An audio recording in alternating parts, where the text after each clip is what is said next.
Assalamualaikum warahmatullahi wabarakatuh. Perkenalkan, nama saya Rina Nuryanti dengan NIM 23060101 dari kelas B1 PGSD. Ibu, sebelumnya saya ucapkan terima kasih atas waktu dan kesempatannya karena Ibu mau bersedia diwawancara oleh saya. Sebelumnya perkenalkan, nama saya Rina Nuryanti dari kampus IKIP Siliwangi dengan program studi pendidikan guru sekolah dasar. Baik Ibu, saya di sini akan mewawancara Ibu. Sebelumnya tujuan saya mewawancara Ibu itu adalah untuk memperoleh informasi mengenai implementasi kurikulum yang ada di SDN Cimerang serta berkaitannya dengan Kapita Selekta dan konteks budaya sekolah yang meliputi struktur kurikulum, pelaksanaan pembelajaran, asesmen, tantangan, dan dampak penerapan kurikulum. Baik Ibu, sebelum saya lanjut ke dalam pertanyaan, bolehkah saya tahu dengan Ibu siapa? Saya Ibu Sukarti, tapi dipanggil Ibu Wiwi saja. Ibu perkiraan sudah berapa lama mengajar di sini? Sudah 20 tahun lebih. Alhamdulillah ya Bu. Sekarang pegang kelas berapa ya Bu? Kelas 4. Kelas 4, baik Ibu. Alhamdulillah ya. Baik Ibu, untuk mempersingkat waktu, kita mulai saja ya Bu. Pertanyaan yang pertama mengenai kurikulum yang digunakan. Kurikulum apa sih Bu di SDN Cimerang ini yang berlaku saat ini dan sejak kapan perkiraan mulai diterapkannya kurikulum tersebut? Baik, di SD kami, SD Cimerang, kurikulum yang digunakan adalah kurikulum Merdeka. Kurikulum Merdeka ini digunakan di SD kami sejak tahun 2023 sampai saat ini. Adapun kenapa memakai kurikulum Merdeka, ada fleksibilitas buat guru untuk menyesuaikan dengan peserta didik. Berarti udah lumayan cukup lama ya Bu. Baik Ibu, untuk pertanyaan selanjutnya mengenai struktur kurikulum. Bagaimana struktur kurikulum Merdeka yang diterapkan di SDN Cimerang? Nah, struktur ini disusun secara bertahap dan disesuaikan dengan fase perkembangannya tidak Bu? Disesuaikan dengan fase perkembangannya dan bertahap tentunya. Ya, baik Ibu. Untuk selanjutnya mengenai implementasi dan manajemen pembelajaran. Nah Bu, bagaimana sih pelaksanaan dan pengelolaan pembelajaran di kelas sesuai dengan kurikulum Merdeka ini? Di kelas disesuaikan dengan yang ada, kemudian fleksibilitas kepada guru disesuaikan dengan anak ya. Terus kurikulumnya tentu saja kurikulum Merdeka dengan pembelajaran secara diskusi ya, pembelajarannya diskusi bisa dengan demonstrasi, dengan ceramah, itu saja mungkin dan macam-macam ya. Macam-macam ya Bu, tentunya berkolaborasi ya Bu, disatukan menjadi satu. Iya. Baik, untuk selanjutnya Bu tentang asesmen dan evaluasi pembelajaran. Bagaimana sih Bu bentuk asesmen dan evaluasi pembelajaran yang diterapkan di SDN Cimerang? Jadi evaluasi asesmen seperti apa yang diterapkan di SDN Cimerang? Baik, di Cimerang tentu saja asesmennya sama ya dengan yang lain. Di sini juga menggunakan asesmen formatif dan juga asesmen sumatif. Begitu. Hampir sama berarti ya Bu tentang kalau misalnya tentang asesmen evaluasi. Iya.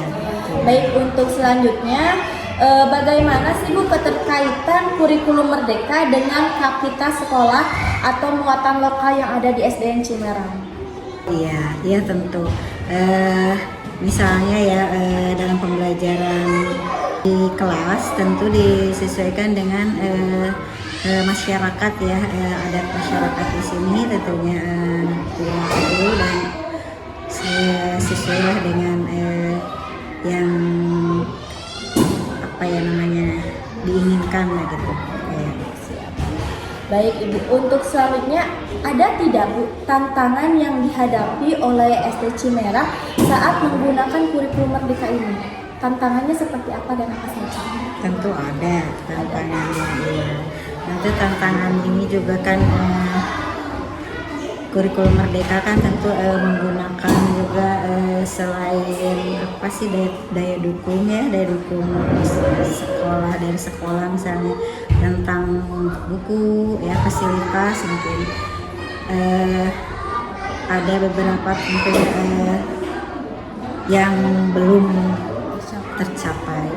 Berarti masih ada beberapa tantangan yang masih kita cari solusinya mungkin ya Bu.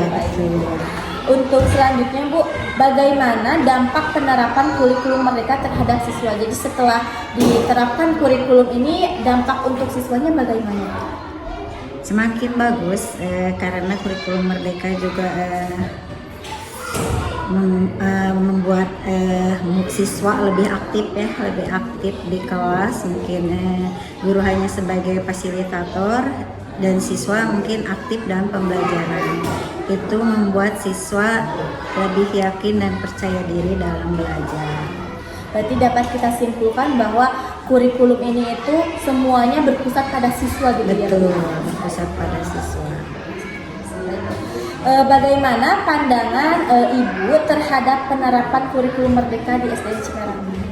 Pandangan Ibu seperti apa? Kalau menurut saya, tentu dengan menerapkan kurikulum ini sangat bagus dan sangat relevan dengan siswa ya sekarang. Karena peserta didik harus benar-benar aktif dalam pembelajaran, tidak hanya dari guru saja, mungkin pusatnya sekarang ke siswa. Kalau zaman dulu tentu siswa hanya berpusat pada guru ya. Kalau sekarang siswa bisa belajar melalui apapun ya, melalui internet atau apa gitu. Berarti kurikulum ini sangat membantu ya Bu, tentunya menjadi siswa lebih aktif, lebih mandiri dan tidak hanya asupan guru saja mungkin ya Bu. Betul, ya. Baik Ibu, untuk selanjutnya ada tidak Bu rekomendasi Ibu untuk pengembangan kurikulum ke depan? Bagaimana sih pengembangan kurikulum yang akan dikembangkan ke depan itu? Mungkin Ibu ada sedikit rekomendasi.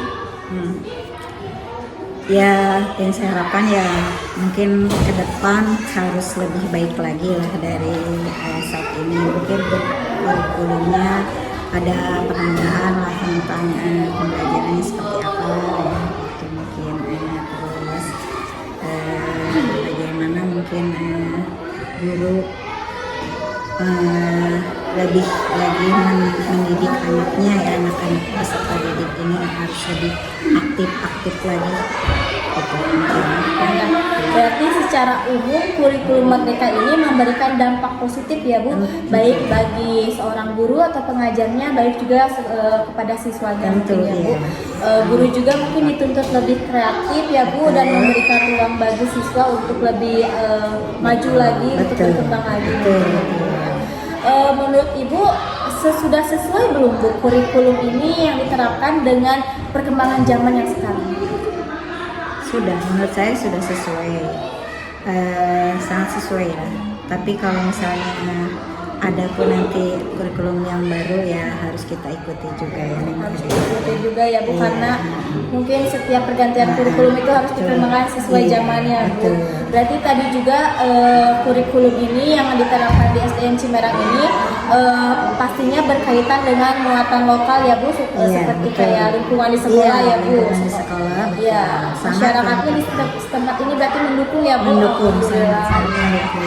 Berarti dari hasil wawancara ini dan kita analisis dari jawaban Ibu, kita itu menilai bahwa penerapan kurikulum Merdeka di SDN Cimerang ini telah berjalan cukup baik dan sesuai dengan harapan dari teori kurikulum ya Bu.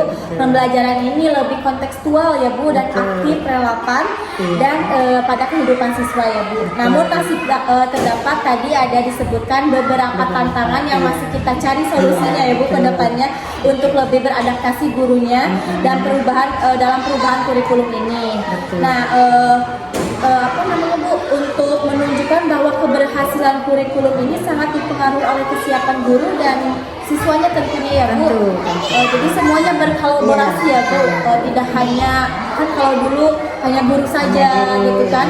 Jadi anak-anak itu atau siswa itu berpusatnya bergantungnya kepada guru. Kalau sekarang itu harus aktif, Harus aktif siswa ya, juga Bu, ya. ya, lebih aktif lah ya. Kalau guru sebagai fasilitator saja. Iya, berarti sekarang siswanya lebih mencari informasi apa yang sedang diberikan dalam pembelajaran ini mungkin ya Bu. Oke.